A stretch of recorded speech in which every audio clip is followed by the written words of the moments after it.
everyone, and happy Monday. And today we have Culture and Chill, which is a chatting stream. I'm trying to make those more regularly.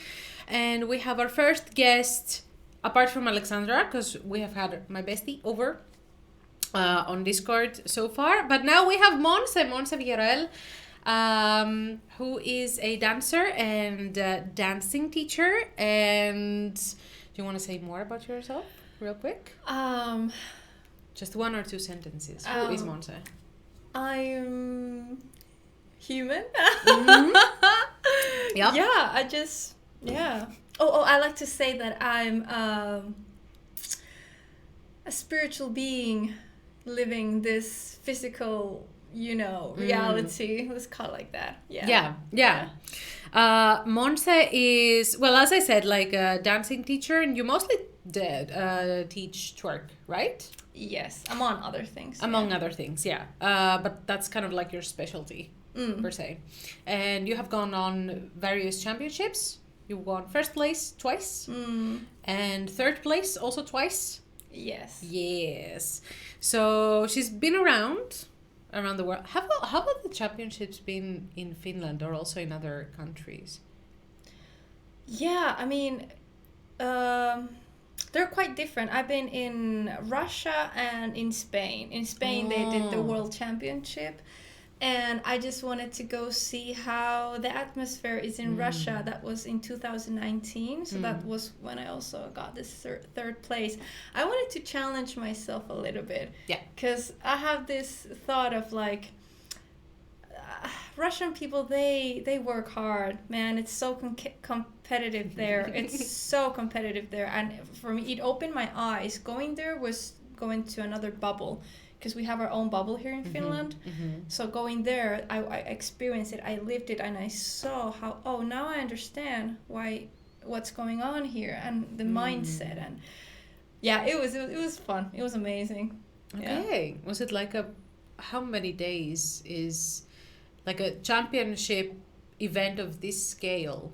Is it like, I'm assuming it's several days long? Yeah.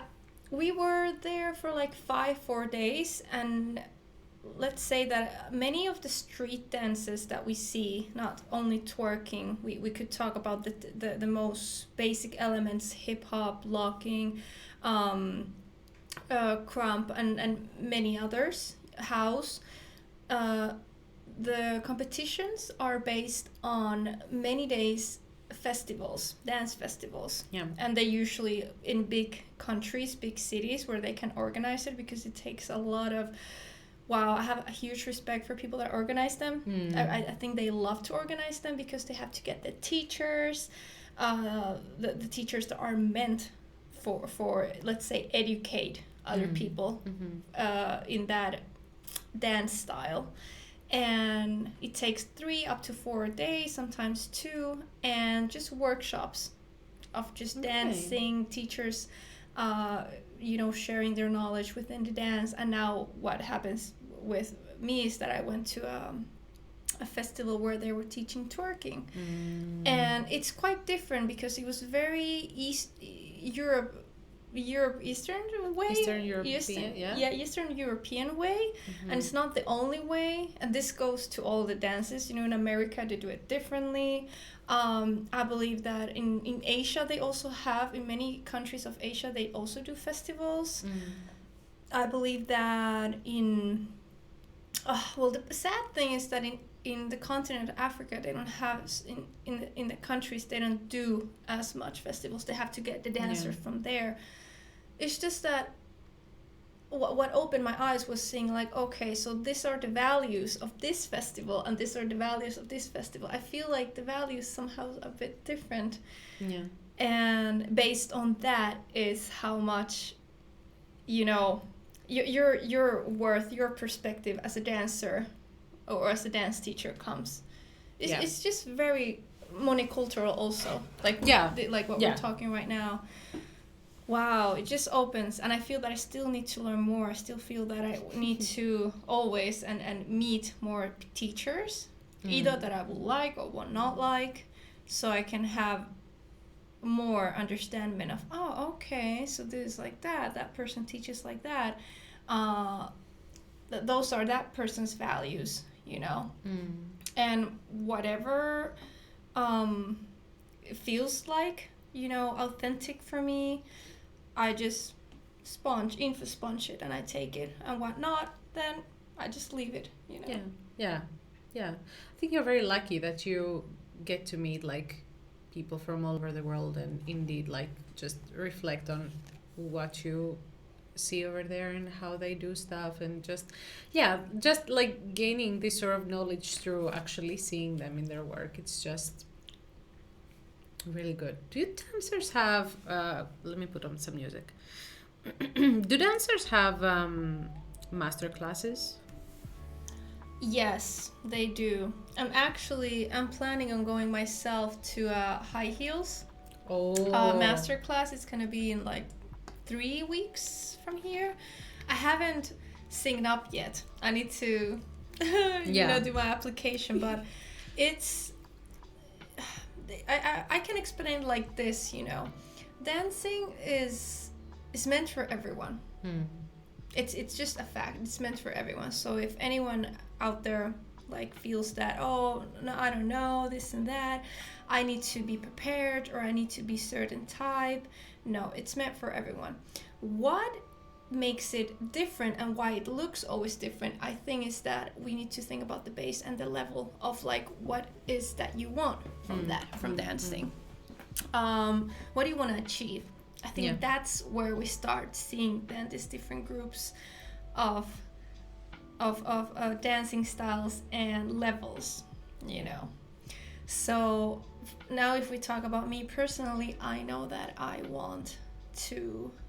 ready to take it all. So I'm ready to, you know, accept my failure and accept the fact that I will get from teachers feedback. Either good or really bad. That means the bad feedback, you know. Same goes as, you know, we were studying the same school, so we get that feedback. Yeah. And it doesn't feel like anything, you know.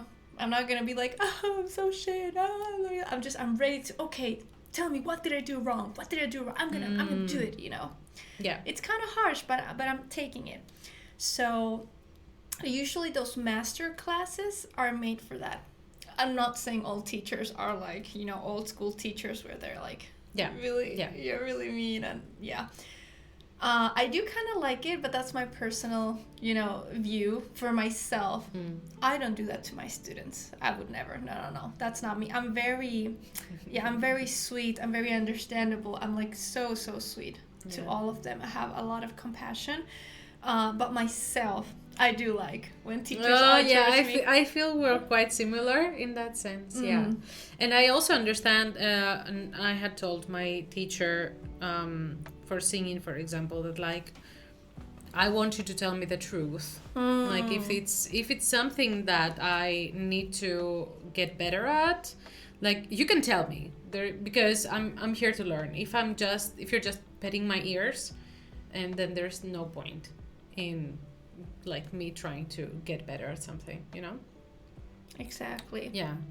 But it depends on, first of all, like how you handle it. Like everyone is different, of course, so some students will like be able to take it and some students don't want to hear it, or maybe they are, you know, it's about like the image that you have of yourself. And then it's also about, of course, the very, very big issue of especially for people in performance arts or music or whatnot, when you make something with your hands, or you do something with your body, like singing or dancing, then you tend to take it very, very personally. So if they tell you that, yeah, your passaggio is not good over there, your dancing move is not smooth enough or whatever, and they're like, okay, well, time to get back into my cave and like practice for 100 more years and never show my art to anyone ever again because I'm a failure. So it's about like also not taking it personally, because like it doesn't degrade you as a human being. Instead, you need to take this as an opportunity to like, okay, this is a little obstacle, but it's good that you're learning about it, because if you didn't, then you would be stuck at the same place. But when you know, then you can just go over it eventually. Mm. Yeah, it's just about hard work. Like, it's... Yes. Yeah. And it's part, I think it's just part of the, what I've been lately the past 2 months in this process of accepting everything. And by everything, I mean even the most darkest, the most meanest, and low worth thoughts that we have. When you have that personality type and you see yourself as an achiever, you have that passion, and you believe that I'm good, and just by believing that you are good at something and you want to get better, you're ready to take the challenge, you're ready to take the feedback. But that doesn't mean that you have those days where you're like, I'm the most shittiest in the whole world. I quit. I'm changing career. It's part of it. It is part of it. It is part of it. You're still trying. You're gonna get there, but you still have those times where you're like, fuck this. No, why am I even doing this? You have that, right? And lately I've been getting there where I'm like just sitting with it, because before, what I would try to do is feel uncomfortable. I would feel uncomfortable if I feel it, those negative, and then I would try to do something about it. I don't know, just it's okay to do something about it and make yourself feel better. But when nothing helps and you're putting more resistance to it, then what I've been doing now... Do you mean like face it head on and continue practicing even though you feel bad? Yes, okay, going on, but at the same time accepting that you're feeling bad. Yeah. In a sense, what I think that we're trying to change is that feeling. Yeah. Sometimes. And sometimes we cannot change it no matter what we do. And trust me, I've tried. So then I'm like, I'm just gonna sit with this feeling, whatever it is. Let's just say that it's shame, and let's say it's doubt. With my, lately I was having, for this 2 months, I was having a crisis with my identity as a dance teacher. Yes, I was doubting. I don't know, not positive thoughts, and I couldn't do anything about it. Like, literally, I did everything. Many people say that dancing is therapy. It really is. It's amazing. But it was not at that moment so much. Yeah, it was not. I still love it, and I did it. I was doing my job like I was supposed to, but it was not taking the feeling away. Because I felt that I need to do something, all this and that. But then I'm like, I'm just going to let it be there. I'm going to continue. Nothing's going to stop me. Let's just continue what I'm doing. But let just that be there. Maybe it has to be there. Maybe in a couple of days I will have the answer why I'm being so doubtful with myself, or why I'm feeling like this, And, well, we skipped to the master class whole thing, but like to put it all together. In master class and especially in any type of class, but I feel that in the master class, the teacher will give you the space to have courage and to mess up. Yeah. You're going to mess up a lot of times, and the teacher's going to be like, again, because you're aware, that, okay, I came here to mess up and I'm okay with it. Yeah, because we don't, and here's the other thing, we come with the illusion that in a dance class or any type of artistic thing, you need to be good already, or you need to have it, or you need to, let's say this is dance class, the space, the studio. We're not allowing ourselves in the studio to mess up. We're like, okay, the teacher did like this, so I need to get it right away. And if I don't get it right away, it's like, oh, fuck, it's over. There's the door. Let's go. I'm getting out. The dance studio is meant to mess up. You're meant to make all of the, doing it wrong. We're getting right away into some deep stuff, and I might cry during the stream. I don't know. It's okay. Yeah, I think it's amazing, the whole topic of culture in Chile, and now we're talking about arts, and we can jump into music and dancing, however it's gonna go. But and I believe that many artists in their field, we have this at some point in our time. I believe many people have this, but when it's about art, that it's so crazy how the doubt sometimes come there, but I think your love and passion towards you do. It's like, nope, it's taking you even further all the time. Yeah. The love towards it's bigger.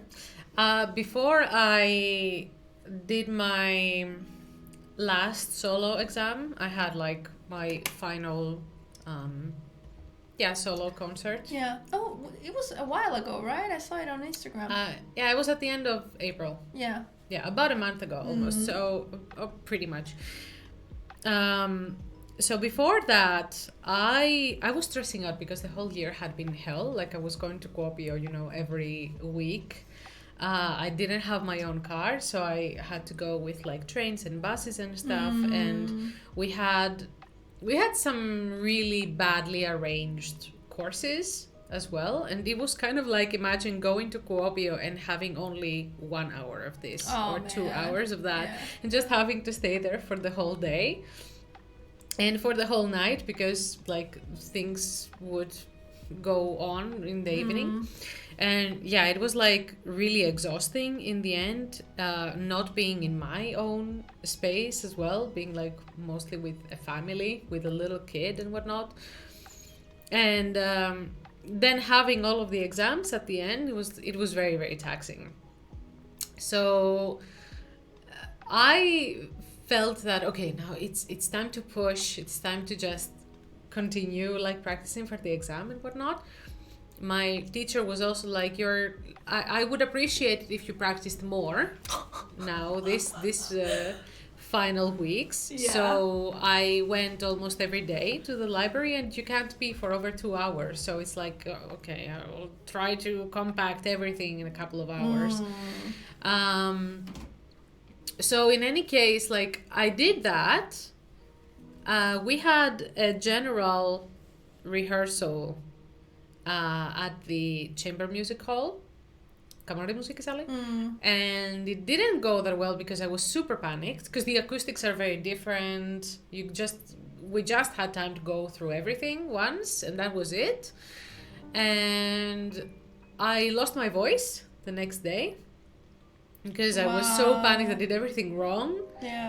Technically, I lost my voice. I had to be silent for 3 days completely. And then I went back to it, and I was like, okay, like all of these negativity started coming to my head, like, oh my God, what I'm going to do. And I was super lost. In the end, I just, like, I kept on pushing myself. I had to put a little bit of a break and not go full on, because like I didn't want to lose my voice again, because it was like 1 week before the exam. But I did push myself unnecessarily hard in that during that time, and I cried every single day that I was practicing, because it feels so bad. That it's bad for your voice, and you just go on, and like whatever saved me was just that I had to take a break. And then the thought that, like, right before the concert, I'm not going to be evaluated. It's a part of it, but it doesn't mean that I'm a bad person. And I'm just going to have a concert for my friends. And it's like, it's lovely that people are coming to see me. And it's like, it feels very flattering, very honoring, and then you just try to have fun with it. And that's the only thing that matters. And so just like, for the very, very last days, I listened to the songs, and I did some, I checked the text and what message I wanted to be and how I will be on stage, but I didn't like push myself over the top in the very, very last days. But it was very hard, like up until that, probably like 10 minutes before the exam, I was like crying my eyes out, like this is not happening. Yeah, it sucked so bad, and I was super self-conscious on stage, so I didn't get to enjoy it to the fullest. You were not in the flow state. Yeah, I was partly, but I was also like really, really conscious of what my moves are and how I'm. Yeah, I couldn't. It was the first time that I couldn't dare look at the audience because I usually do. I would just like look at the little balcony on the other you're side. You're looking at something, but you're looking at nothing. Yeah, it helps. Yeah, it did. It did really help. But yeah, it actually took away from the actual enjoyment of the whole thing. And that's why, because like I put to myself the whole like how would you say it? Like yeah, I just pressure myself for no reason whatsoever. They would have just enjoyed it either way. And they wouldn't probably, unless of course, here's the thing, dancer to dancer, we see the small little things that somebody does, the same as you guys. Yeah. But if I would have been there, I would be like, damn, that was amazing, because I don't see the difference, same as you wouldn't see it. And well, next to it, have you ever experienced or felt that kind of situation before, that what you had? Yes, but that was because I thought I wasn't prepared enough. Like we didn't have enough rehearsals or something. But this time it was like maybe the biggest, the worst that I've ever felt. And it was like the whole situation. If I was living still in close to the uni, it would have been so much easier. But I had to plan everything so well beforehand that it felt not natural. It felt kind of like forced. Like I have to go practice at that time because the class is booked. I cannot go whenever I feel like it. Yeah. You have to do certain hours and whatnot. It just felt very forced, in a sense. Yeah. It's that I think it's also part of the process. It's part of the whole wholesome circle of, you know, experiencing everything as an artist and what you do. That kind of reminded me, I don't know why I will never forget this, but I will never forget this. It just you know, sometimes when somebody says something, those certain phrases just stay there. But this was a good one. 2 years ago, I think this was, well, we were still studying in Savonia. We were just having this conversation with our teacher. We were in the class, you know, we're doing something, creating something. And well, with you guys it might be the same in certain areas, but with us is the fact of where do we get inspiration. And for us, the inspiration as the outcome of movement, creation, how we create, you know, a whole piece of movement. And I think somebody asked that to our teacher, and that was a hella good question, because we were like, yeah, tell us, please, you know, because we're newbies and she's an experienced one. So she was very raw and she was straightforward. The question was like, where do you get that inspiration when there's none? You're like dry. Yeah. There's nothing. You're not giving and you're not getting. So she just said, like, she was thinking a bit. And she just, and I love her because she's so straight. She said that you just have to push it. You know, you gotta do something do it 2 weeks. Just get it out from there. I don't know how, but you just have to do it. Yeah. And that was not a very beautifully and hopeful way of saying it, but that was just reality. Yeah. And it's something that it kind of put me back into reality. The fact, like, yeah, even though it's like so magical to be a dance teacher and dancer, and we can create and you can do anything you want, and there's this freedom. Let's get back to reality check, you know, in the sense of, you just have to push it. You just have to, I don't know, grab it from somewhere. Where's the inspiration? Make it happen. Yeah. And then for every person, it's an individual meaning of what is make it happen. You know, I would say that for me, make it happen is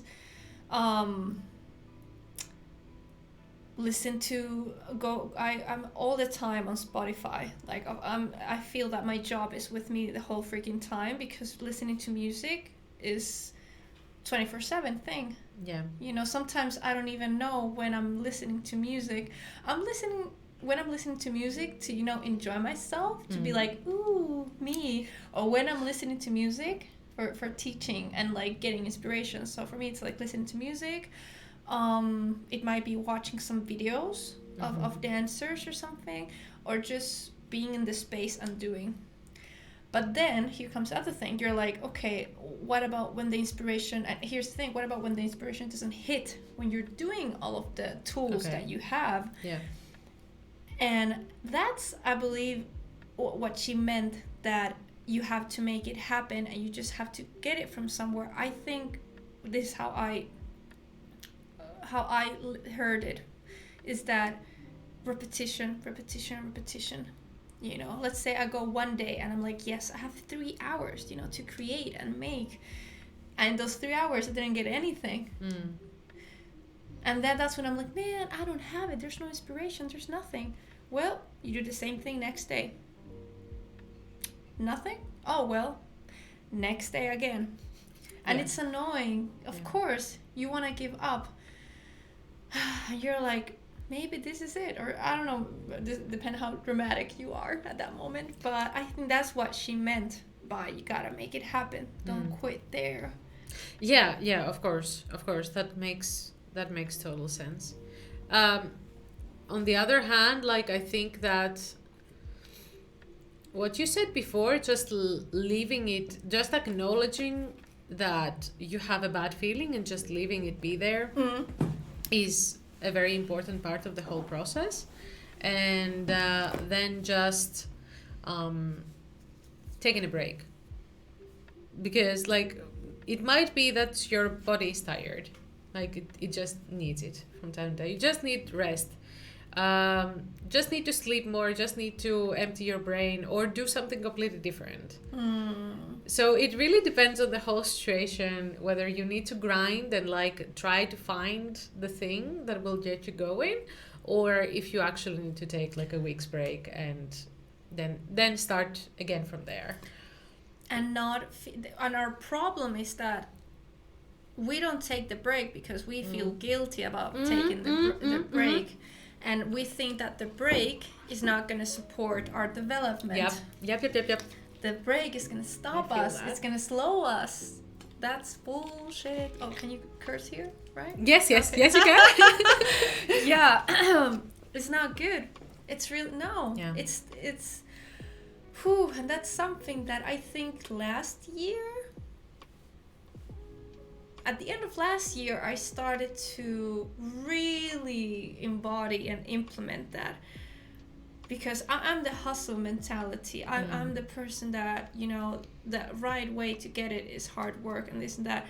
But of course, that comes from culture, that comes from our parents, our experiences as a kid, as a teenager, and probably how we were used to as a teenager.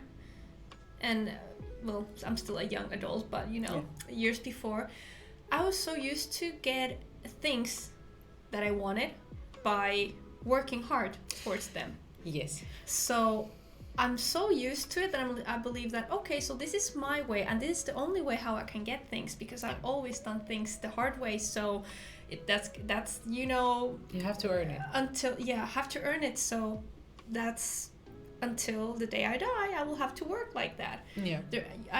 I think that I've created myself that. And I actually curate that myself if I still continue doing the same patterns. Let's just say that, I have a job interview. This is actually true. I did have 2 weeks ago, a job interview. You know Gradia here? Yes. Musiken, the music and dance organization. Well, I had the interview to become, how would you say it? It's like a dance teacher, but full-time. Yeah. Because now I just do 4 hours, but I want to be a full-time dance teacher there. And the old me would be like, okay, you need to like think strategically, and you need to like, so you can really get the place, because everything is so hard for you. Something always will happen, and it's so hard. So you need to think how you can really get the place, you know, the hard way. And I did my best, of course. You know, there was the interview, and then of course there was the how would you call it, the class, like the Oh my god, it's at the tip of my tongue. Demo. The demo, yeah. So I had 2 demos to do, and I wanted to do with kids, and I did advanced contemporary class. Yeah. And I did my best, like all I could, you know. Let's let it be there. But let's just say that as a dance teacher in a dance class, what I would have done before, I still think that I did a little bit, but I was more chill and just trusted the process, not doing too much. Before I would be like super duper nice, and I would like try to knowledge every student and give them my 100% attention, like really kissing those other teachers who were, you know, reviewing me, kissing their asses. Yeah. Yes, because I'm like, that's the only way how I could like get the place. And I feel honest, like I'm done. I'm not gonna do that anymore. Like fuck that. I'm worth it. You know, I'm fucking good, and I'm a good dance teacher. And man, if they don't take me, well, it's meant to be. Like now, I mean, I do want the place, and I have a good feeling about it, but I'm worth it. You know, and that's not gonna. It probably comes from getting no as an answer, like being so heartbreaking, and oh no, if you don't get accepted or if you don't do good, that's equal as your worth, like we were talking before. Okay.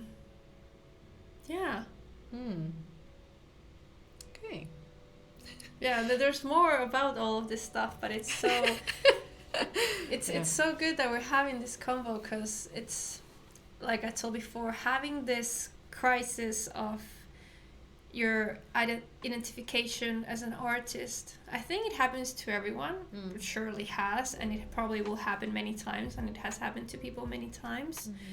But now I think it happened for me for the first time, like strongly. Okay. Yes. Oh, actually, it happened when I haven't actually mentioned, but last month, I think it was before, I went to the auditions for the Uni Arts of Helsinki for the master's degree. Ooh. Yes, I went there. And the funny thing is, I feel that after the auditions, I had this freaking crisis, and that never ended. It's so hilarious. I mean, it was really cool, this whole experience, but it was so funny. So the auditions lasted 3 days. It was exhausting because the amount of creativity and you know, being present to the moment is 100%. You need to be there, like mentally, emotionally, and physically, and all of that, so you can like realize everything.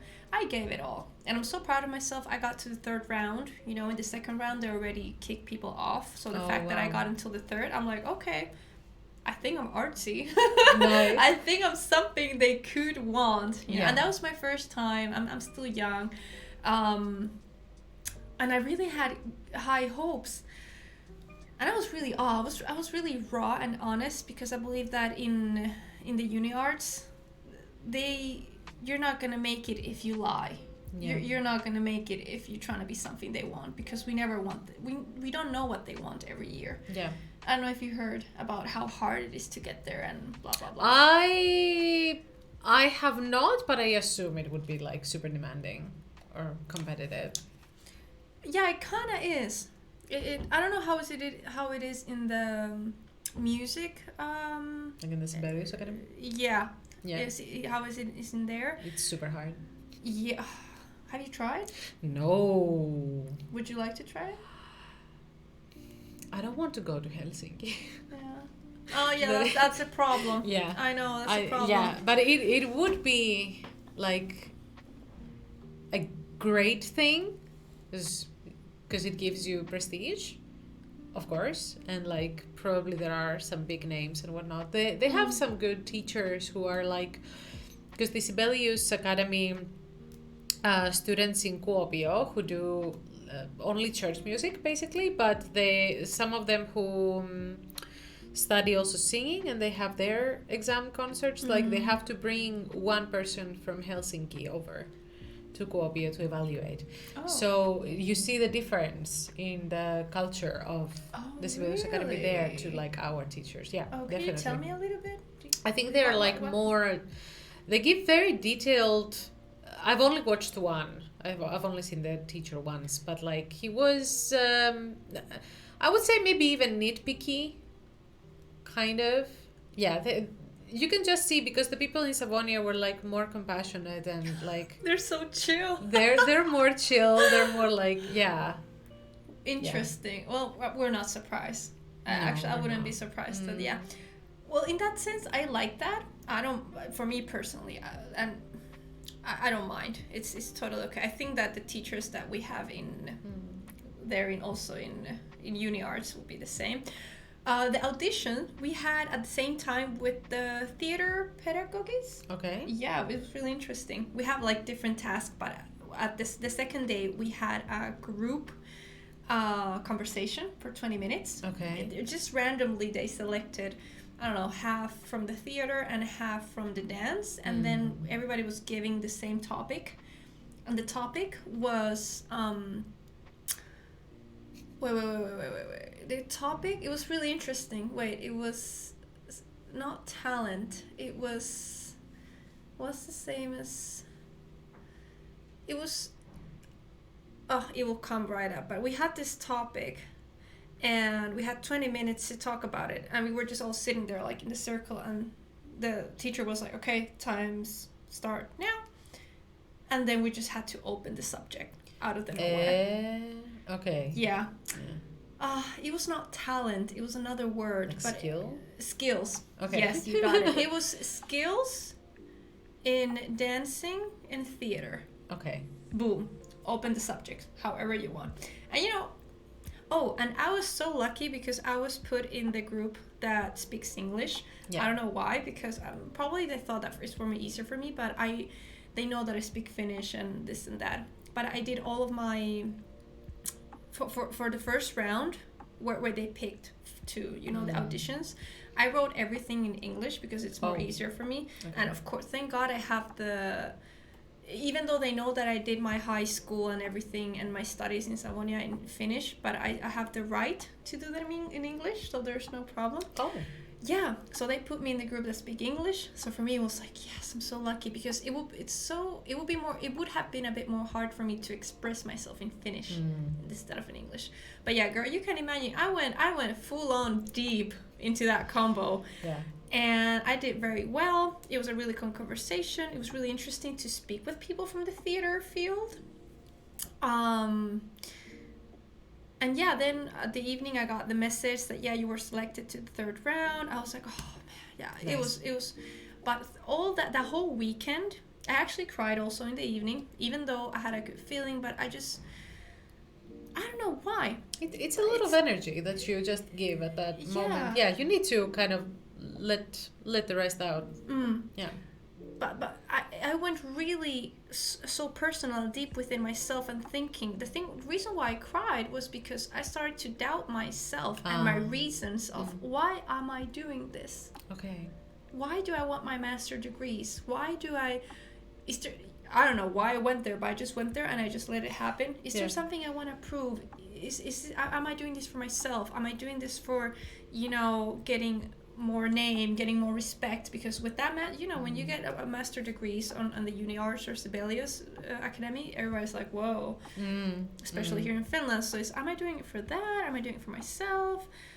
Am I worth it to be here? Is it in me? Like, am I weird enough to be here? Weird enough? Yeah, they want weird people. They want this, I don't know.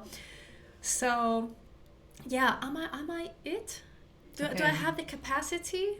Then so what happened was that I started to detach myself so much from that identity that I thought I was. And after the auditions, girl, I gave it all. I'm so proud. But after that identity detachment of my artistic personality continued for until today. I'm still going with it a little bit. I feel better, but it's like, whoa. It triggered something. Wow, it really did.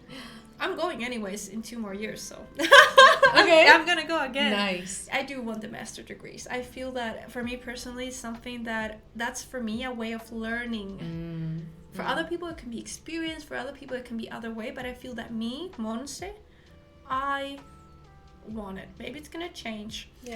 Yeah, last week they gave the results and I was not accepted. Okay. I didn't mind. Clearly they want older people. I saw the names and I'm like, okay, they want experienced people. Okay. So it's like, I will come back later. Yeah, of course. Wait, we have greetings, have a good stream and a good day. Thank you so much, Tommy. Thank you for coming by. Nice t-shirt. Yay. Bye. Hey, how's your night? Well, it's day for us, but hi. What are you talking about? Nice little room shirt. Thank you. Hope your degree was in the STEM field, but your country might be different from America. What's a STEM field? Yeah. What is a STEM field? I am a classical musician. I am a classical soprano, graduating now in autumn, studying in Finland. And Monse has graduated, what is it? Did you graduate 1 or 2 years before me?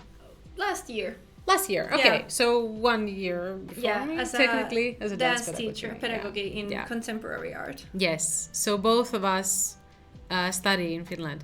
People from all over the world right now. I'm from the UK, but living in France. Also, how are people today? Well, thank you so much for coming by. And I hope that you just chillax with our discussion. We're just jumping from subject to subject, but I think we're staying with like the identity of a professional and just like something like that, I guess, is the theme today.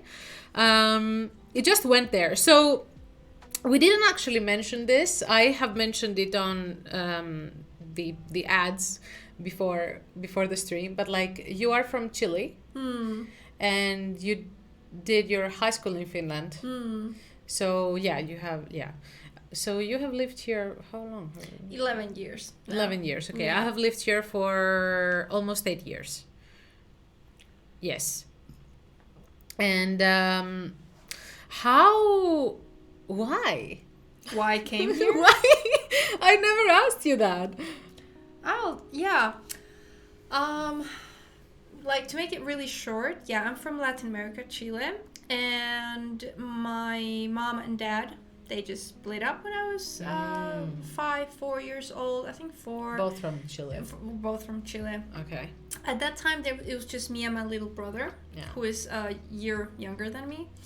And, by that time, it was in the early 2000, a bit before, I guess. Europe has been very interested in the deforestation of Latin America, if there's a lot of forests and all this stuff. So Chile is one of the countries. And my stepdad, who is Finnish, worked in that field as a mechanic. And I don't know how, I remember the story how he was really young, but he was like, he was sent up to Chile and they just met in a bar. It's very typical. Okay. Yeah, and that's how it started. Oh, wow. All right. And we've been traveling to many countries, following him with his work. It's so funny because he's an example of like not having a degree. I don't even know if he did until the end, AMIS or high school. I don't know if he even did it. Did he? Probably not. Okay. And he just went to work. He literally doesn't have any type of degree. Yeah. So just let's say with that hustle and work mentality, he got to the top. Yeah. So he started as a mechanic, and now 2022 he's the owner of his own company doing the same, deforestation stuff. So but he was always sent to a place or another. Like we lived in Spain, we live in Scotland, we live in in Uruguay, and always sent back here and there. And we went to Finland a couple of times, and we stayed there for a couple of years or for half a year in between all of this movement. So it's been all the time going somewhere. So it has been a very uncertain way of living and life for us. And in the journey, my 3 little siblings also were born. So we're like 5. Wow. Yes, I'm the oldest. And then when we moved to Finland, 11 years ago is the time where we've been living the longest. Like it's that's why it feels like home. Like, whew, we don't need to move anywhere anymore. All right. Yeah. Okay. Wow, that's interesting. STEM field stands for science, technology, engineering, and mathematics. No, we're in the art, music, and performance arts over here. Yeah. Oh, but nice to know. Yeah, definitely. We had no idea that. Yeah, we had no idea. Science, technology, engineering. Yeah. Yeah. All right. But yeah, it's been a lot. It's been wild. Yeah. It's okay. So I don't know if people. I haven't met so many people, but I do know some people who have had this same type of lifestyle. Where it sounds more like military kids or something like that, you know. For example, that they had to go from one place to another, and they never had this steady home, this place where they can just stay and always come back.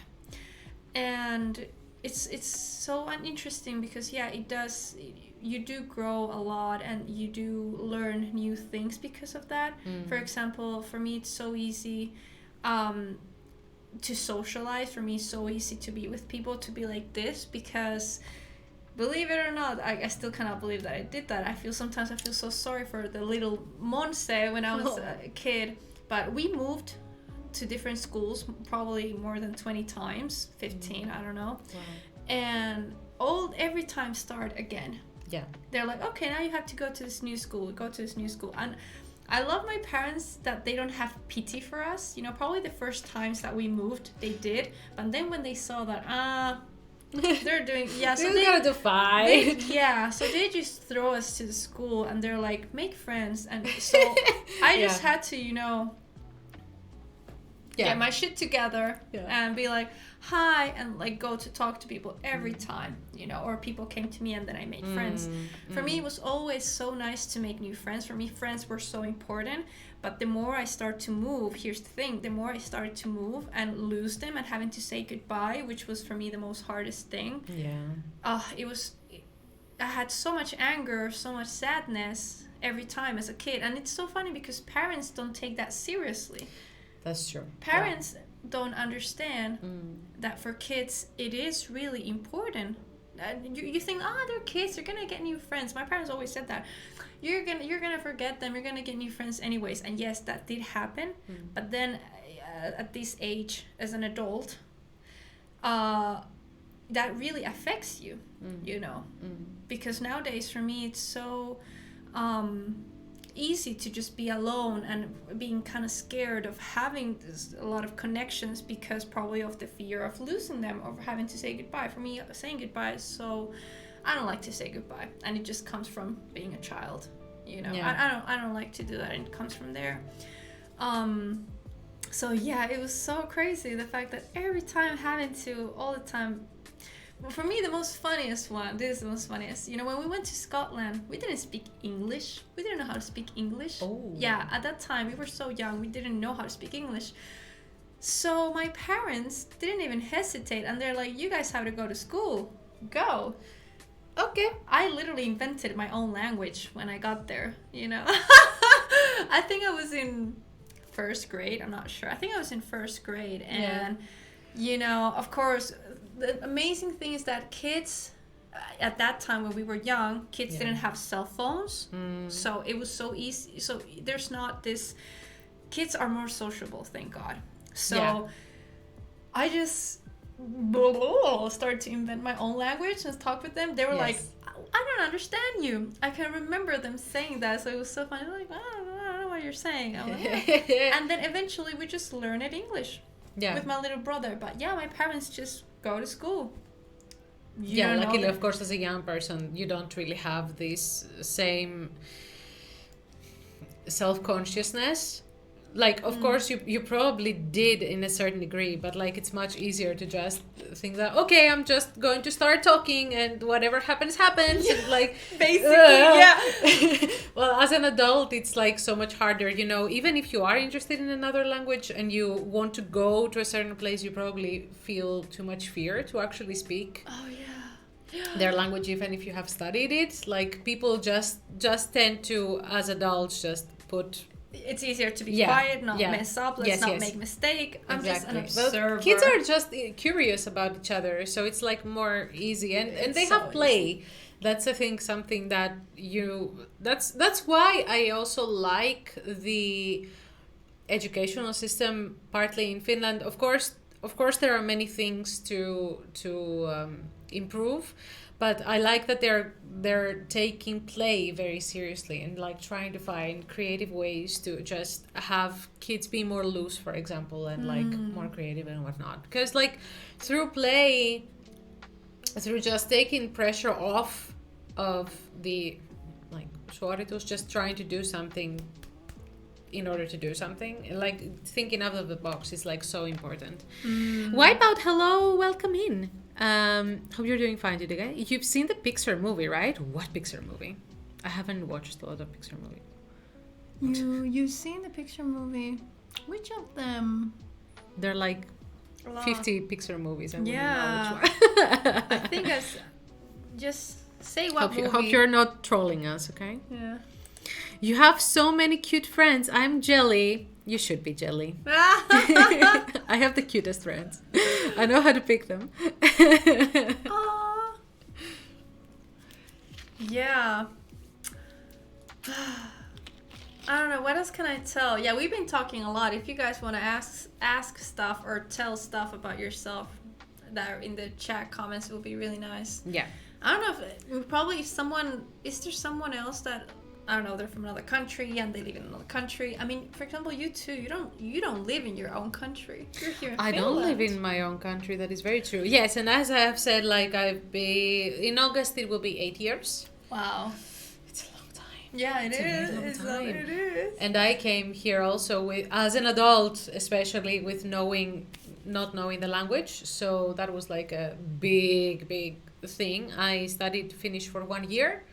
And then I was like, I'm done with this shit. I don't want to be in school anymore because, well, like we had amazing teachers, in my opinion. I respect them so much.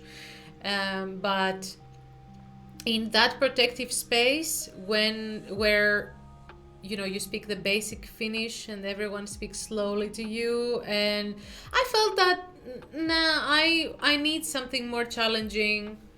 Even though I don't know much, like I'll just go get some work. And first summer after that school, I went to like work practice in order to like improve my Finnish. Thank you so much for the follow. That's Major Feelings. Inside Out. Yes, I've watched that. Office day about to go out the door. Keep Pupper company. Of course, I'll keep your Pupper company. He's gonna learn some stuff. Kyber, hello.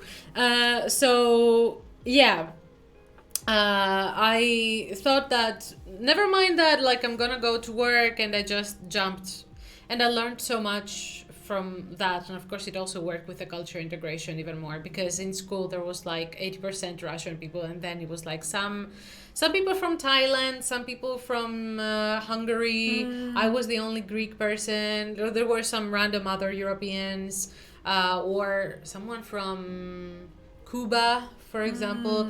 It's like it was very, very diverse, but we didn't really talk to each other. And then the Russians had their own kind of group, of course, especially because it was like in Eastern Finland as well. So I was alone, and I had to communicate with everyone in Finnish, like because many of them didn't really speak English. So it was really important for me at that time, and I got very interested in the whole culture because my husband is Finnish. So like at the end of the school year, at first I was crying day and night because I was like all alone and people were talking around me, and it's like I don't understand. I literally don't understand anything. People, if I talk to them in English, they are afraid to answer me. Like for example, street directions and whatnot. So I have to do something about it and learn the language. And then eventually when it started clicking after a few months, because to us they also spoke only in Finnish, and we had like for the first month a little bit of English on the side, but then it was like, nope. And like when it started clicking and moving forward, then I was like, okay, I started by asking teachers, can you give me more exercises? Can you give me more homework? Like, I'm done with this. I went home every day. We had like school for 5 to 6 hours, 5 days a week, kind of like elementary school. I went home, I did my homework, like couple of hours a day. And then I was like, okay, now what? And I started asking for more homework. They gave me more homework. And then they were like, okay, you know what? We're going to make a group of the more advanced people, like literally 5 people out of everyone.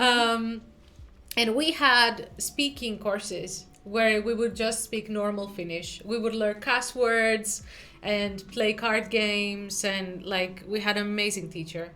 And then I was like, okay, I want to learn humor. I want to tell jokes to people because I need to socialize and make friends.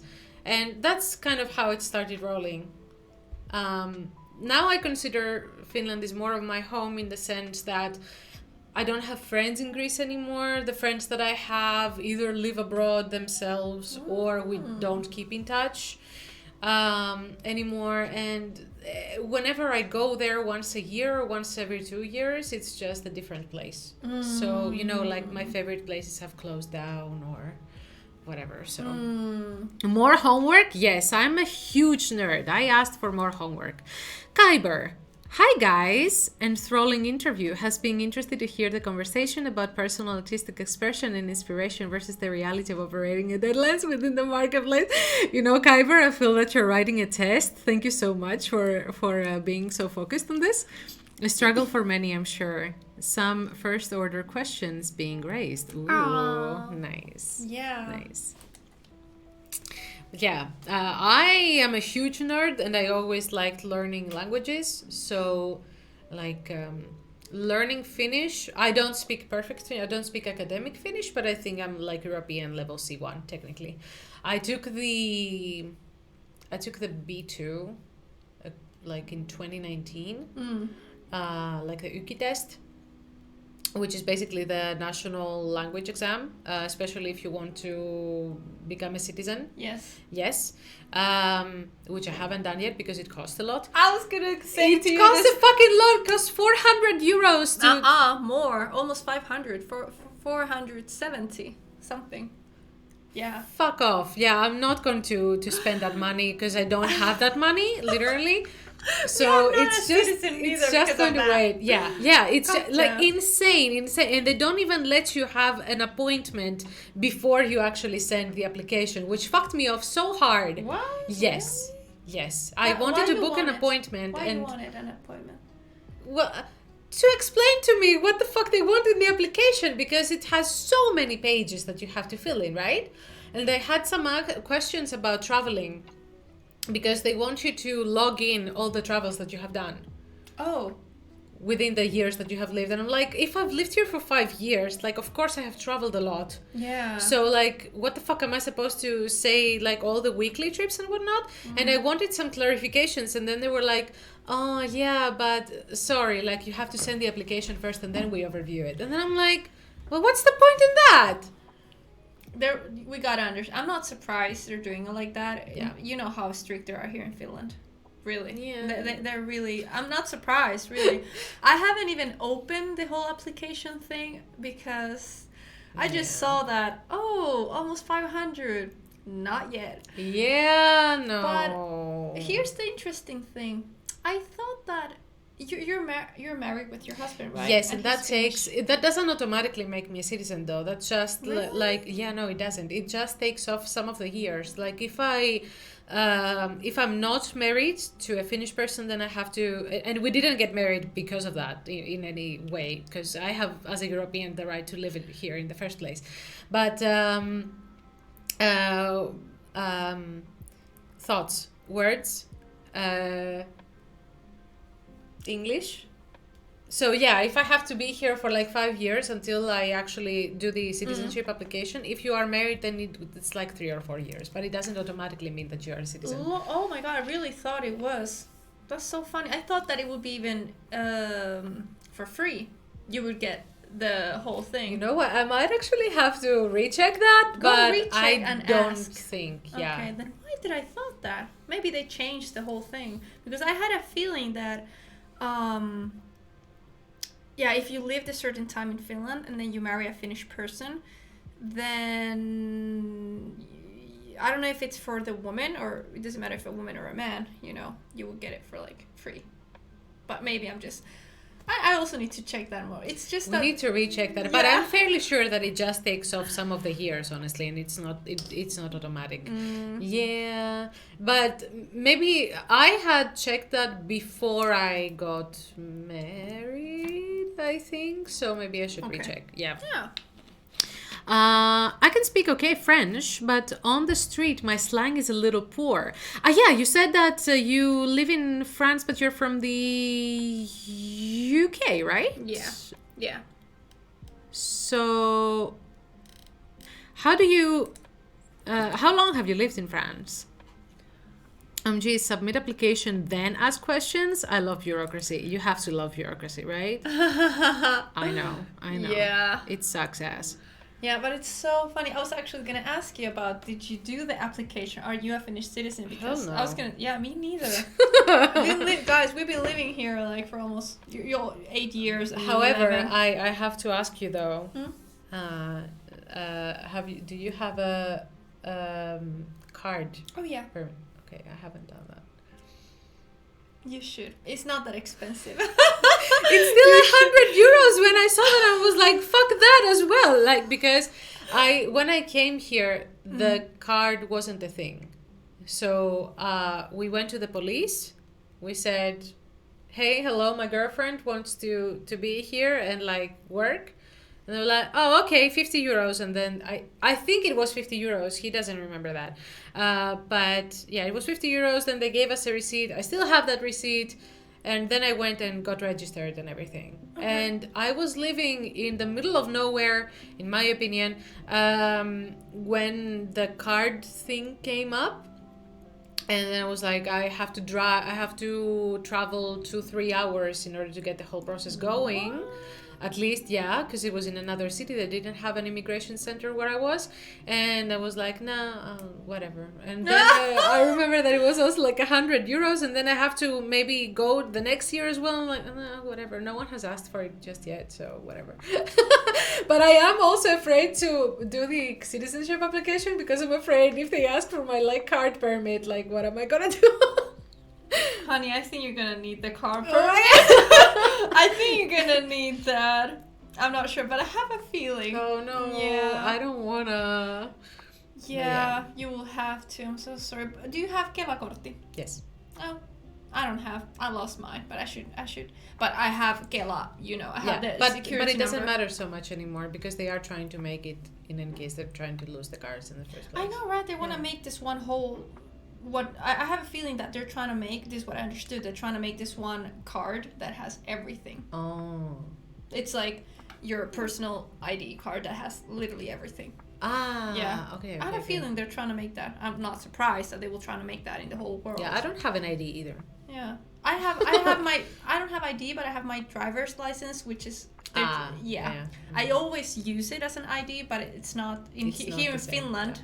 They're trying to get rid of it. That your card license is an ID. Yeah. I still always show it. They never say anything. Okay. Yeah, because if you buy.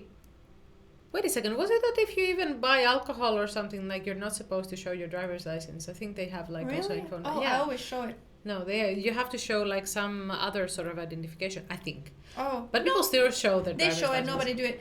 The one, actually, here's the thing. The card, which I think, I don't understand, but I kind of do. The card that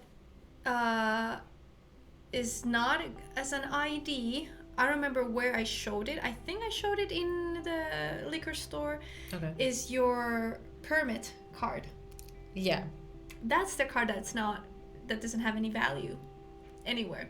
Yeah, to show your identification, your permit card, that you have permission to live in Finland is not. Well, yeah, that's the one that I don't have. So Okay, like, you're no not one really cares for it. Actually, true that. Yeah. I tried to No show one, it literally no one, because I wasn't sure if I could study in Finland when I applied to AMK, and I guess since I do have the security number and everything like that, it's like, oh, whatever. Yeah. And no one ever has asked me for a permit card. That's so funny. The day that happens, I will be freaking surprised, honestly. Yeah. It's so funny. I hope that doesn't happen. Yeah, I always say jokes about, I'm not even legally here in Finland because I don't have the card. But you, being a nerd, not having the card, and me, it's like... Yeah. But so do you travel by using your Greek passport? Yes. Oh. And you haven't had troubles to come back and forth to Finland? No. Interesting. So far, no, because it's in the EU. Oh, it's in Europe. No wonder. Yeah, because I have, for example, my Chilean passport. It actually came last week, a new one. And here's so funny because the Chilean passport, I don't know why they did it, but I think it's really cool. It's usually passports, you have to change them every 5 years. Yes. Well, the Chilean passport has this thing now. I don't know. It's a new thing, a law or something that they change. Now we can change it every 10 years. 10 years. That's amazing. I was like, yes. I was like, I don't understand why they did that or who accepted that kind of stuff. But I was like, for 10 years, amazing. I don't need to think about this. Like, yeah. So, but yeah, because I travel with my Chilean passport, I do have to show the permanent thingy. They always ask. Yeah. And if I don't show, they think that I came. I forget to show it sometimes, but they think that I came from Chile. So it's so funny that, you came all the way from Chile to here. I'm like, nah, I came from Finland. The only reason why I want to get the citizenship is, well, first because I actually want to be able to vote in the national, like, true body. That. Yeah. But the other reason is because I want to have a dual passport. I think that you can have that. What's a dual passport? Like Greek Finnish passport. I want to have both. Oh. For some countries you can do that. For some countries you cannot. Like with Russia, I don't think you can, for example. Hell no. But yeah. But I think with Greece and Finland, you can do it. Interesting. Yeah, I want that. Interesting. Yeah, totally. Go for it. Well, well, whenever it's a donation goal will come up, like 470 euros for Anna to apply. For the passport. Yeah. No. Yeah, 10 years is a thing. Oh. Kyber is from Australia, down under. So, okay. I didn't know. Yeah, me neither. For me, it was such a... But I think it's something that it's probably coming, a new thing, right? Maybe. The thing is that probably for you as well, but like also for me, in order to renew your passport, like I have to go all the way to Helsinki. And again, I did that when I was living... Either in Kuopio or in the middle of nowhere, I don't remember. But I had to renew my passport. I had to go all the way to Helsinki, go all the way to the embassy. We had to book an appointment for that. And then I had to give my fingerprints and everything. Well, Finnish people can just do it with an email. Oh, really? No, but yes. they do have to actually... Yeah, not anymore. Not, well. Things have changed because I was trying to... no, wait. Sorry, I think I might be saying something wrong, but you can do it online, I think. But if you need to... Yeah, you're right. You can do it online. You still have to go to the police station, though. Yeah, you have to go to the police station. Oh, yeah. Yeah, to get it. To renew it and to get it, you have to go. But if you want the emergency passport, or you want, the passport, emergency passport, you need to go there and do the application there. You cannot do it online. Right. Yeah, that was the thing that I wanted to say. But like that's the like so I had to, not only that, you know, I had to go and renew it in Helsinki, and they take your old The fingerprints and all. Yeah, and take your fingerprint. Then I had to go again after 3 weeks and get the passport because, of course, like it's a personal document, they cannot send it via mail. And we're like, oh my god, no, they don't do that anymore. They did that before. The same they did? thing. Yeah, before that. Here's the thing. I renewed my Chilean passport 2.5 months ago, if I remember right. Okay. And yeah, I was also a bit pissed because I had to go to Helsinki, because you have to go to the embassy that's usually in the capital of every country. Yeah. So yeah, they were like, no. Oh yeah. So I remember asking them, so can you send me the tools for the fingerprints and everything to my address? Yeah. Because I remember when we were little and we were living a couple of years here in Finland, my mom had to renew our passports. They did that before. Oh. They sent the tools. They sent the tint for the fingerprints and all of that in a big, you know, how do you say, a letter or box thingy. Okay. And then you do it, and then you send it back. Whoa. And then they would. I don't remember if they send the passport, actually, or whatever. But yeah. So I asked them, don't you do that anymore? No, it's very personal. I'm like, okay.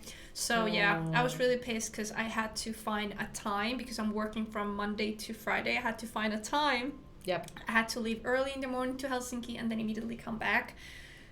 It's only, well, if we compare from Kuopio to Jyväskylä, it's easier to travel to Helsinki, thank God, but still. So yeah, I went there, they took the picture, the fingerprints, blah, blah, blah, all of that. And yes, you're supposed to go and get the passport after a while, but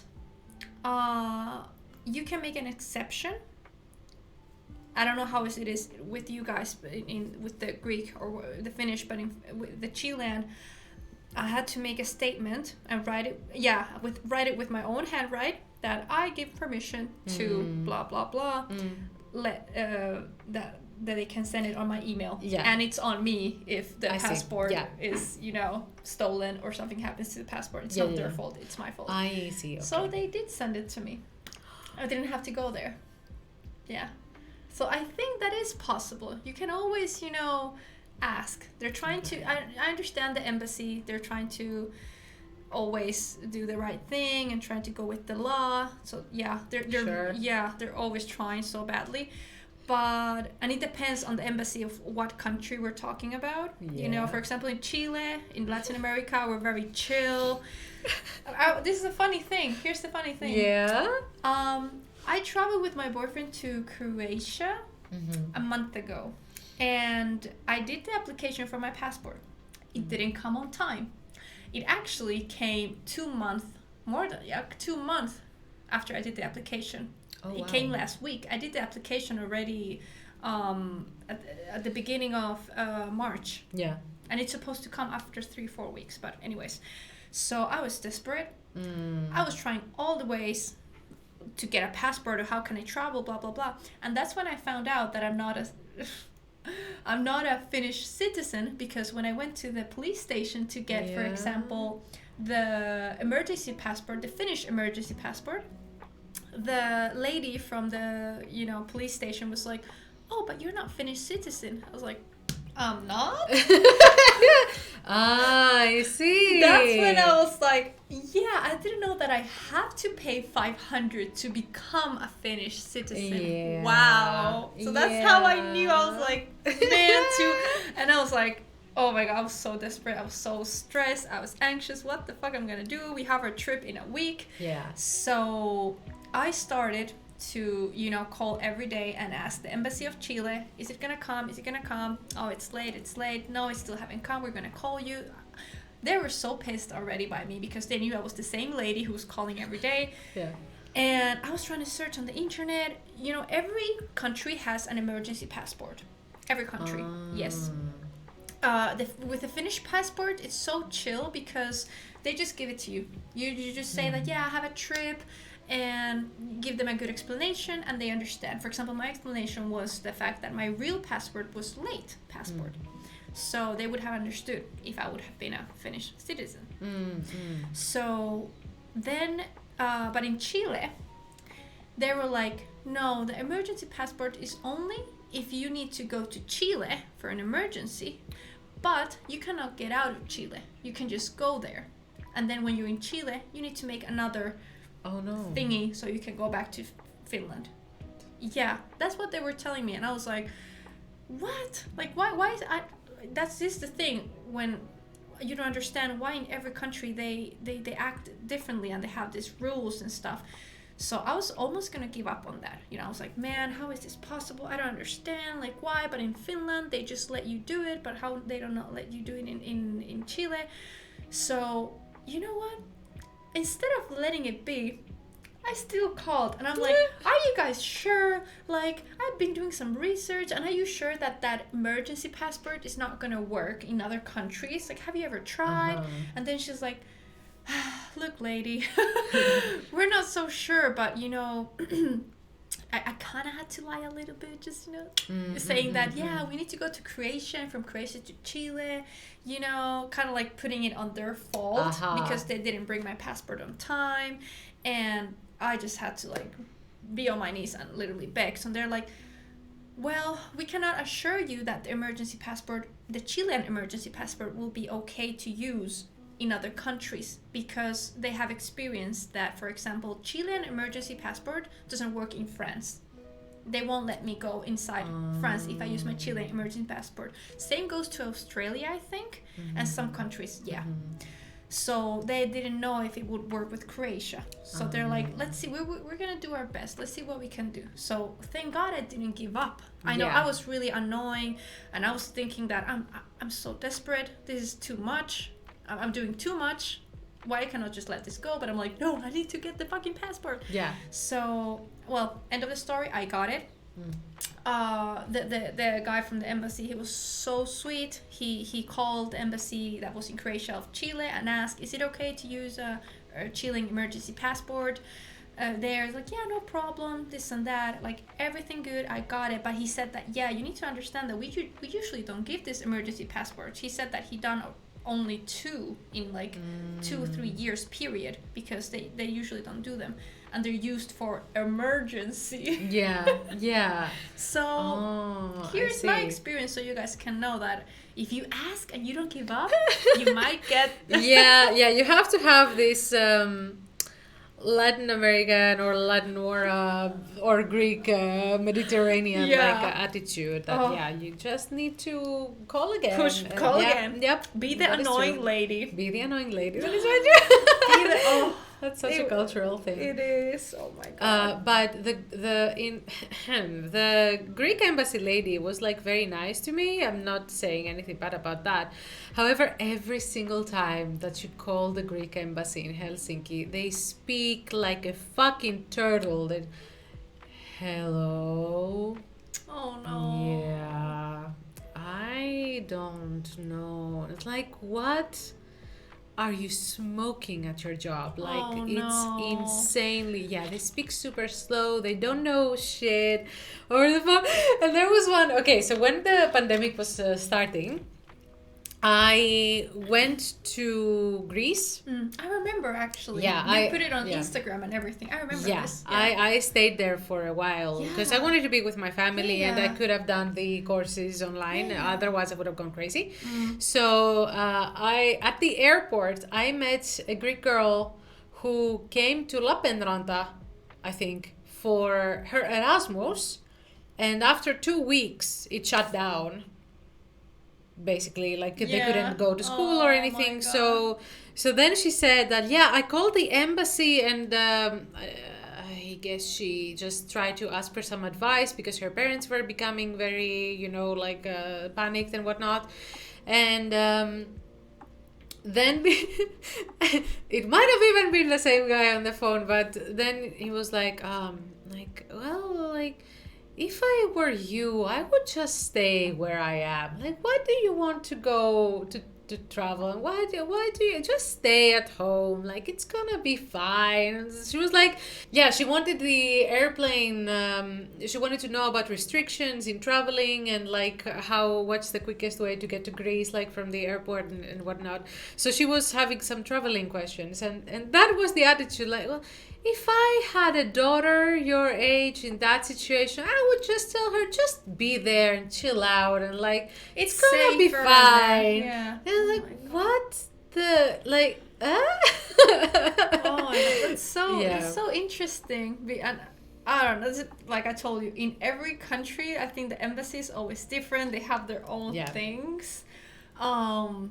But I remember that week when I was, dealing with them and all that, I was like, because probably the Greek embassy is like so slow and chill. For us in Chile, from my perspective, I feel that in our embassy, they're like the tomorrow culture. Yeah. So I'm like, that's why I was like calling them up all the time, because I was like, I hope they don't forget me.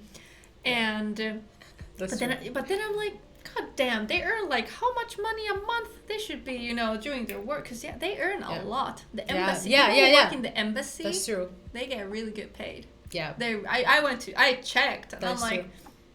They don't have anything to complain.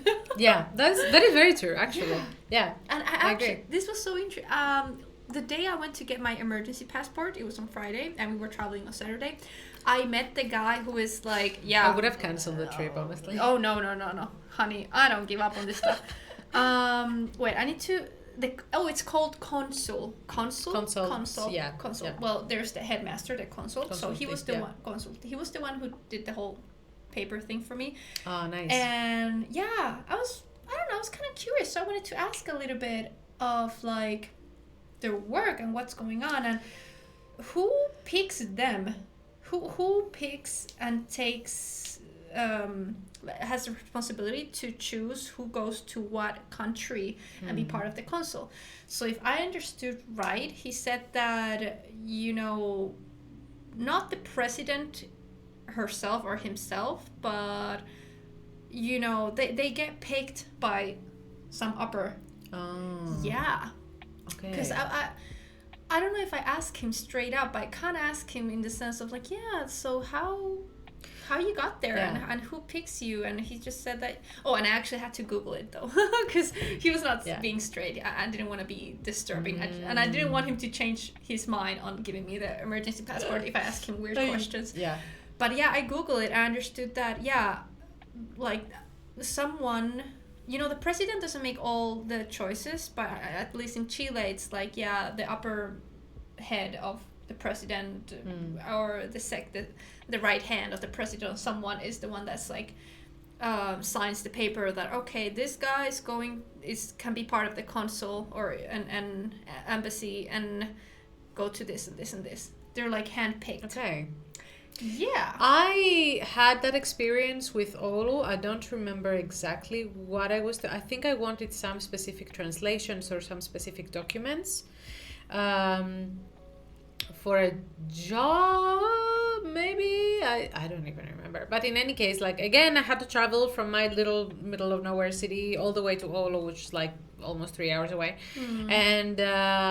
there was this guy, now I don't remember if he was an accountant or if he was a lawyer, but he was either one of those things. And he was a nice old man, like we had a coffee together after the thing, because I was staying for the weekend in the city. And he just told me that he did like basically absolutely anything that came to his that had to do like with Greeks, like Greek tourists and whatnot. So he said that once he had to... That's very heavy. There was a Greek tourist in maybe Lapland or in Oulu, I don't remember, but he had gone like skiing or something, and he died in the trip, like a young man, and he had to call the parents and do all of the procedure for like transferring the man back to Greece. And I don't remember if he also helped with the funeral and everything, but like really, really, whatever might come up, it's his job to deal with it. Oh, if it's there. Yeah. Wow, that is rough. That was very rough. So it's like, let's say that a good example is the people that live alone in another city, in another country. So he kind of takes care of those situations. If I guess so, yeah. If there is like some sort of paperwork involved, yeah. Understandable, because of course they see that, oh, this person is, let's say, Spain, so they probably call the Spain embassy and like, okay, you guys take care of this. He's from there, and. Yeah, because I guess that the embassy does like specific things, but they're probably like inside communication with those people. Yeah, that was very interesting, but also like quite heavy. That sounds like a lot of work, honestly. I didn't even thought. Good that you opened that, because I didn't even understand. They do a lot. It's true. Yeah, that's why they're handpicked. And I can imagine the amount of studies and degrees that they have to have. Yeah, if I understood right, they have to have a probably a master's in this and that, and another thing that I asked him, the consul, he's been in Finland for 2 years, from the Chilean embassy. I was like, oh, where were you before? And he said that he was in India, being in the. Ooh. Yeah, I was like. I know, crazy. So he was, I don't remember how many years he was in India, but yeah, working as the consul in India, the Chilean consul in India. And then I asked him, so can you guys like choose where you can go? Because I was like, did you pick India? He's like, no, they're just transferred, let's just say. What? Yeah, and the reason why he came to Finland is because the woman who was before him, the one that my mom actually remembers, because when we were living before in Finland, everybody knew this woman. Oh, I forgot her name. Yeah, I forgot her name. She was a sweet lady, but she passed away. So they needed a new consul. And they just called this guy from India and like, yeah, come here. This and that, and he had to go there. Oh, because my guy was like Finnish. Oh, okay. That's so weird. Yeah. Yeah, so he said that's what he... for me, that was also new. I thought that they could kind of pick. He said that it depends on, I think everything depends on your background and who you are, if you can pick or not pick. But he's like, you're just being transferred. And that made me thought about them. So they actually also have the type of lifestyle that what, for example, we had with my family. And he said that he had 2 kids. I'm like, wow. Then I did all those flashbacks of when I was a kid, and like, and all of that just came into like. So those kids have that type of life. They just have to, they're Chilean, but they just have to, now we're going to live in India for 2 years. Now we're going to Finland for 2 years. Yeah, that's insane. Monse, we need to start wrapping up because I have the room booked until 1. Oh my God, time flew with you. That's always so nice. Yeah, we a lot of topics. Before we go, first I do want to show you a little bit of Monse's action, or Monse in action, actually. So we're going to show the video. There are actually more videos, but this is a little bit. There are. Yeah. All right. Actually, let me check one thing, because I'm not really sure if you are actually going to listen to it, but maybe.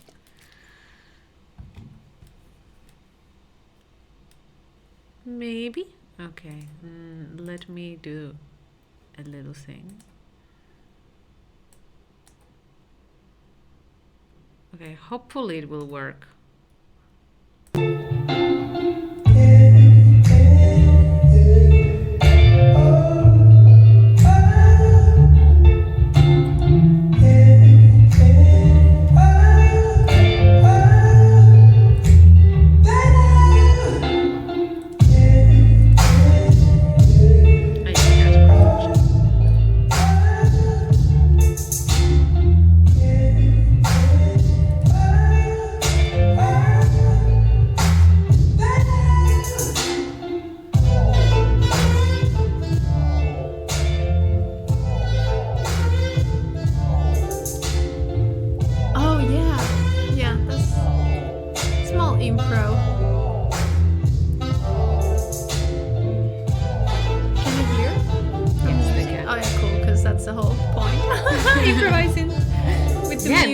The video clip that you had done for that was actually really cool. I do remember watching that. Oh, yeah, I do remember watching that. Okay, so guys, I actually wanted to... Let's plug a couple of things for you. right? You have your own... Oh yeah, Twerk Academy. Right now, the site is not ready. It's in maintenance. I mean, you can still see things, but there's Twerk Academy and Instagram. I'm more active there. Mm-hmm. So what do you do in Twerk Academy? Well, now it's an online-based platform where you can learn the elements, techniques, and just the most usual and essential stuff within twerking. Yeah. And it also depends if you want to learn twerking as a way of, well-being, if you want to learn twerking in, just to work out, just to dance, shake it all off and all that, or you want to, develop some new skills. Yeah, it's for everyone. Right now, because I've been working so much, like with real classes, I've had a small break with my online platform, with the Twerk Academy. But in the summer, I'm gonna develop more things, and I feel called to go back to it. Yeah, I felt called to have a little break. Yeah. But now I feel called to, okay, Monse, now we're gonna get back to it. Yeah, and I have new website developers because I have problems, just to make it short. I just have problems with the guys who made my website before. They were assholes, They they ripped a lot of money from me, and they couldn't make it happen, the things that I asked for. Yeah. Because too complicated, let's just put it like that. Okay. And I was like, fuck this, I was so pissed, whatever. So I contacted new people, website developers, and we had a chat, we talked, and I explained them, and they were like, that's not hard. Why the fuck? And this one guy who is an amazing guy, he develops websites and he understands everything that I don't understand. He's like, why did they make your website so complicated? And he said that there's way too many plugins here, there's this and that. Like, he said, your website is a mess. And I'm like, guys, please fix it. Just blah, blah, blah, make it happen. Yeah. And then they were like, yeah, sure, we're gonna fix this whole mess that the guys made. And I was ready to pay anything as long as they make my website what I really actually asked for. And the price was 3 times cheaper than oh wow. Yeah, girl. So cool. But I learned from my mistakes. Yeah. All right. Well, that's really cool though, and we hope to see more stuff from you. And then you said that you're mostly on Instagram. Yes, on Instagram. So go follow her also on Instagram. She's not on Twitch at least yet, but this was really nice. Let's see. Yeah, it's a new thing. I was telling Anna about how cool and interesting this new development world is, because like you said, not many people know about this, not many people use it. I'm like, but I do believe, we both believe, that it's going somewhere, really. Yeah, hopefully. Yes, okay. Well, I want to thank everyone. Thank you, Zeros79, for following, and everyone for just hanging out with us. And it was very lovely to have you here. And a huge thank you to Monse for making the time to come over. I love chatting with you. And we are going to have a recording. I'm going to interview her some more. I'm going to chat about the theme a little bit. And that's going to be over to my Patreon, which... you can follow me over there. Apart from these chats, this is going to be a new thing, as I said, culture and chill. So I'm going to have like guests over from the world of arts, education, music, and what have you. Things that I am very interested in talking about, streamers also. So more of that is coming up, and they're going to kind of be connected to these like interviews that I'm doing for Patreon. So stay tuned. And if you want to also join our Discord and post other questions, for example, with the friends over or other streams that we do, then please join our Discord. And what else? I have my socials over here. I am mostly active on Twitter. Instagram is a little bit more personal. Anakin's Instagram is also there. I have a doggo. He's not here with us right now, but he usually does pop up on stream. And on YouTube, I right now have only music stuff, but we're going to put some other stuff on as well. I think that's going to be it. And let me see if we can like quickly rate someone. Actually, no, this is the wrong command. Boo-doo, boop. There we go. And I am going to put the ending scene right now. I'm going to see you all on Wednesday playing some Yakuza 0. Probably getting distracted with more mini games, arcade mini games. Oh, so cute. I won a bird on the claw machine and I was like screaming literally. Oh yeah, me too. I won one time, one of the minions. I'm like, I'm the best. This is my thing. I'm a professional. So let's go raid someone, and I'm going to choose in just a couple of minutes. So stay tuned for the raid. Thank you very much for hanging out. Bye. Bye.